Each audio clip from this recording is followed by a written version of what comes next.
सोचिए, क्या कोई राजा इतना ताकतवर हो सकता है कि उसकी कहानी दुश्मनों के दिल में भी खौफ पैदा कर दे। आज हम एक ऐसी ही शख्सियत छत्रपति संभाजी महाराज की उस अनकही और अद्भुत वीरता की गाथा को जानेंगे। तो चलिए शुरू करते हैं। ये सिर्फ एक लाइन नहीं है, बल्कि एक पूरे युग का सार है। एक ऐसी बहादुरी की कहानी जो किसी भी इंसान में जोश भर दे।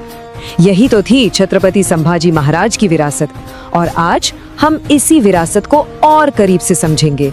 साल था 1680। मराठा साम्राज्य के ऊपर मानो एक अंधेरा सा छा गया था। छत्रपति शिवाजी महाराज नहीं रहे थे, और इसी मौके का फायदा उठाकर मुगल बादशाह औरंगजेब को लगा कि अब दक्कन यानी दक्षिण भारत को जीतने का उसका दशकों पुराना सपना पूरा हो जाएगा। मराठा साम्राज्य के सामने एक बहुत बड़ी चुनौती खड़ी थी। देखिए, औरंगजेब ने कोई भी कसर नहीं छोड़ी। उसने अपनी पूरी की पूरी सैन्य ताकत, एक विशाल सेना जिसे कोई हरा नहीं सकता था, दक्कन को कुचलने के लिए भेज दी। मतलब मराठा साम्राज्य का वजूद ही दांव पर लग गया था। और इसी अंधेरे के बीच एक नई ज्वाला धधक उठी, संभाजी महाराज। लेकिन उनकी लड़ाई सिर्फ बाहरी दुश्मन से नहीं थी। महल के अंदर ही उनकी सौतेली माँ सोयराबाई एक षड्यंत्र रच रही थी। उन्होंने बहुत तेजी और समझदारी से काम लिया। सबसे पहले घर के विद्रोह को कुचला और फिर बिखरी हुई मराठा सेना को एक बार फिर से एकजुट किया। पर वो सिर्फ एक योद्धा नहीं थे। कहा जाता है कि उनकी कलम में भी उतनी ही ताकत थी जितनी उनकी तलवार में। 120। जरा इस नंबर पे गौर कीजिए। सिर्फ 9 साल के शासनकाल में 120 लड़ाइयां। ये सिर्फ एक आंकड़ा नहीं है, ये उनकी हिम्मत, उनकी कभी ना हारने वाली इच्छा शक्ति का सबूत है। और सबसे हैरान करने वाली बात, उन्होंने इनमें से एक भी जंग नहीं हारी।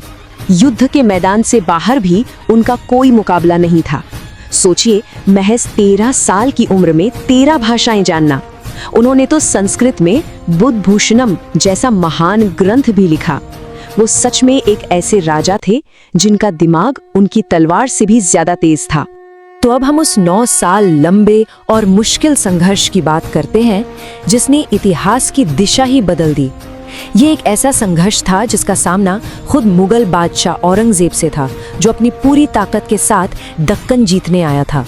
गद्दी पर बैठते ही उन्होंने डिफेंसिव नहीं बल्कि अटैकिंग गेम खेला। बुरहानपुर पर उनका हमला मुगलों के लिए एक सीधा और बहुत ही दिलेर संदेश था। एक ऐसा कदम जिसने औरंगजेब के साम्राज्य की नींव हिलाकर रख दी थी। ये लड़ाई जानते हैं कैसी थी? जैसे एक बाघ और एक हाथी की लड़ाई। एक तरफ संभाजी महाराज की तेज छापामार रणनीति, जिसे हम गुरिल्ला वॉरफेयर कहते हैं, मतलब छोटे छोटे गुटों में अचानक हमला करना, और दूसरी तरफ औरंगजेब की भारी भरकम धीमी सेना। नतीजा, बार बार रफ्तार और चतुराई ने सिर्फ संख्या बल को बुरी तरह हराया। और ऐसा नहीं था कि उनकी लड़ाई सिर्फ मुगलों से थी। वो एक ही समय में कई दुश्मनों से लड़ रहे थे। गोवा में पुर्तगाली, जंजीरा के सिद्धी, मतलब हर दिशा से अपने राज्य की हिफाजत कर रहे थे। और फिर कहानी में एक बहुत दुखद मोड़ आता है। जो काम औरंगजेब की 9 लाख की सेना और उसके बड़े बड़े सेनापति 9 साल में नहीं कर पाए, वो काम गद्दारी ने एक पल में कर दिखाया। उन्हें इस तरह पकड़ा गया, दुश्मन के हाथों नहीं बल्कि अपनों के ही विश्वासघात से। वतनदारी के एक छोटे से विवाद की वजह से उनके ही बहनोई गणोजी शिर्के ने मुगलों को वो खुफिया रास्ता बता दिया जहां वे संगमेश्वर में मौजूद थे। अब कहानी का वो हिस्सा आता है जो सम्मान और श्रद्धा से भरा है। उन्हें बेड़ियों में जकड़कर औरंगजेब के सामने लाया गया, जिसने उन्हें जलील करने का कोई मौका नहीं छोड़ा। औरंगजेब ने उनकी जान बख्शने के लिए उनके सामने 3 शर्तें रखी, और सच पूछिए तो यही उनके चरित्र की, उनके स्वाभिमान की सबसे बड़ी परीक्षा थी। और उनका जवाब बिना एक पल की भी हिचकिचाहट के ना। उन्होंने अपने सिद्धांतों और अपने धर्म से कोई समझौता नहीं किया। ये उनकी कभी न झुकने वाली आत्मा का सबसे बड़ा सबूत था। इसके बाद जो हुआ वो रोंगटे खड़े कर देता है। पूरे 40 दिनों तक उन पर ऐसी ऐसी यातनाएं हुई जिनकी हम कल्पना भी नहीं कर सकते। ये 40 दिन उनकी सहन शक्ति और अटूट संकल्प की कहानी कहते हैं। दर्द की हर सीमा पार कर दी गई, लेकिन उनकी आत्मा को कोई नहीं तोड़ सका।